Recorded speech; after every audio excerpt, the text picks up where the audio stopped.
name is Bryant. I'm 17 years old. With the hunger, the motivation, and the desire to be the best possible basketball player that I could be. With the 13th pick in the 1996 NBA Draft, the Charlotte Hornets select Kobe Bryant from Lower Merion High School in Pennsylvania.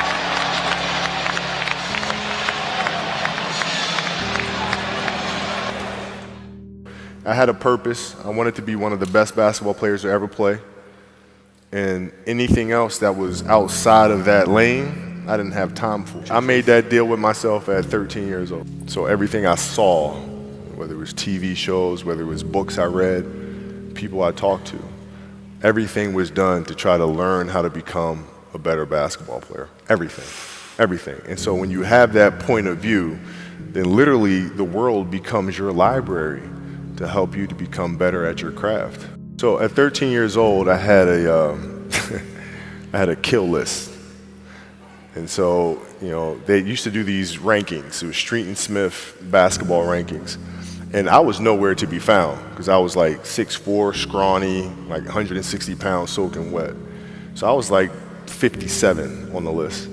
And so I would look at 56, 55, all the way up to number 1, who these players are, what club teams they played for. So when we go on an AAU travel circuit, I got to hunt them down, right? And so that became my mission in high school, is to check off every other person, all those 56 other names, hunt them down and knock them down.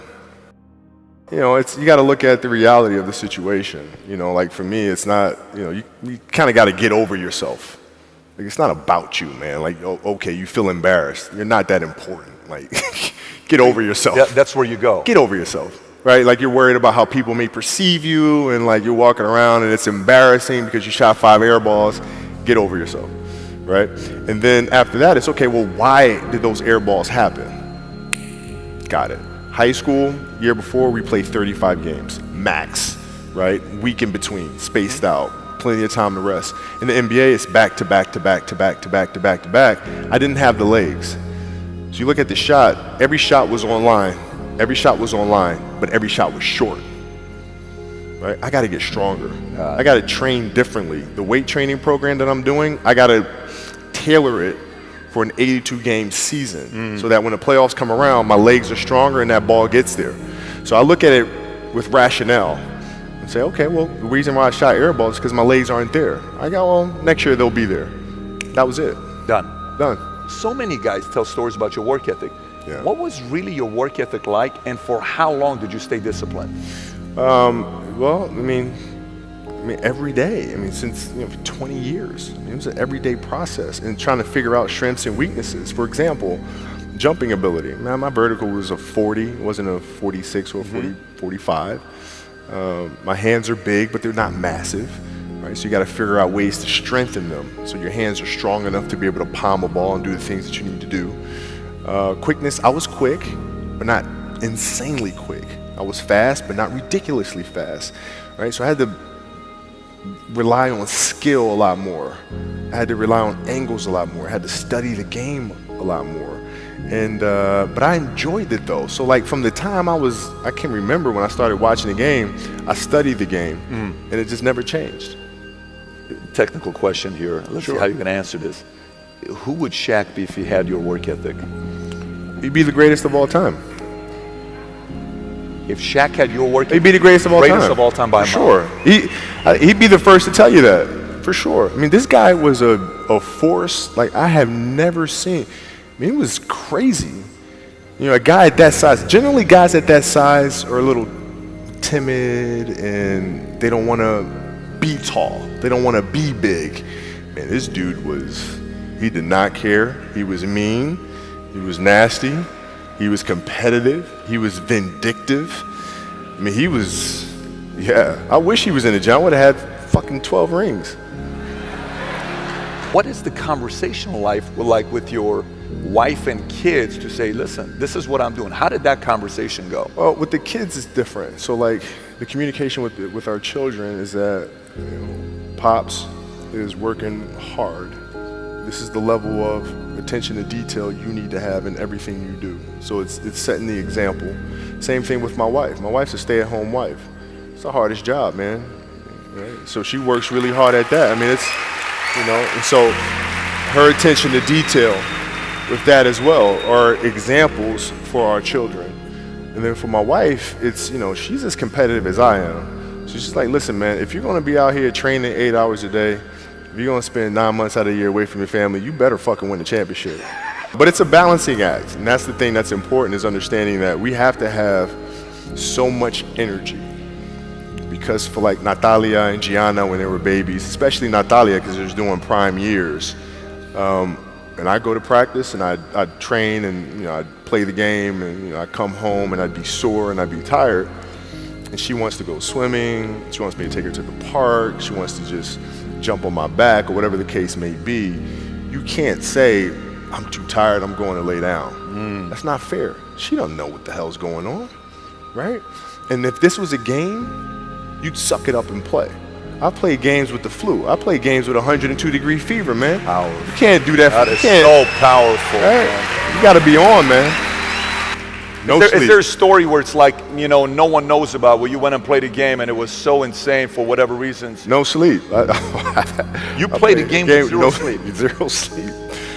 Zero sleep. It's like, kids, Natalia had a certain, health situation or what have you, and you're staying up all night, and then you got to go out and perform because fans don't know, teammates don't know, nor do they care, nor should they, that you've been up all night. You got to perform, right? And so you just got to go to work, man. You got a lot of people paying their hard-earned money to come watch you perform. It's your job to be in shape. It's your job to be strong enough to perform at that level every single night. And as a competitor, I'm not ducking shit. Like, it's not, oh my God, my back hurts, I'm sore, we gotta play Vince Carter and Toronto Raptors tonight. We actually had this happen. We had a game against Toronto in 2000, and Vince was tearing the league up. My back was jacked. But like the perception of that, like, what? Kobe's missing the game against Toronto and Vince Carter because my back was really spasming. But people will be like, what? Oh, he's ducking Vince. Excuse me? No, I don't think so. So I would be in the layup line like, okay, there's a lot of days where you can rest and recover. Today ain't one of them. Your back can bother you any other day. That shit ain't bothering me today. Wow. He gonna have to see me today. Yeah. Amen. Yeah. You're playing against the Golden State Warriors. Score is 107-109. You guys are close to getting into the playoffs. You know exactly what happens in the game. You go up, you're about to take your shot, and then all of a sudden, boom, Achilles happens, right? He went and hit the free throws, and then you walked off the stage, and then you got the surgery done. How the hell do you tolerate that kind of pain? I use this. I tell this example, and I think this is the best way to explain it. You have a hamstring injury, you pull your hamstring really, really badly. You can barely walk, right? Let alone play anything, soccer, basketball, volleyball, whatever it is. You can't do anything. Doctor tells you go home, sit up on the couch, rest your hammy, right? Stay off of it. Don't get up. No sudden movements. You're at home, all of a sudden a fire breaks out in the home, right? Your kids are upstairs, wife is wherever she may be, shit's going down, right? I'm willing to bet that you're gonna forget about your hamstring, you're gonna sprint upstairs, you're gonna grab your kids, make sure your wife's good, you're getting out of that house, right? Hamstring be damned. You're not gonna feel your hamstring, right? And the reason is because the lives of your family are more important than the injury of your hamstring. And so when the game is more important than the injury itself, you don't feel that damn injury.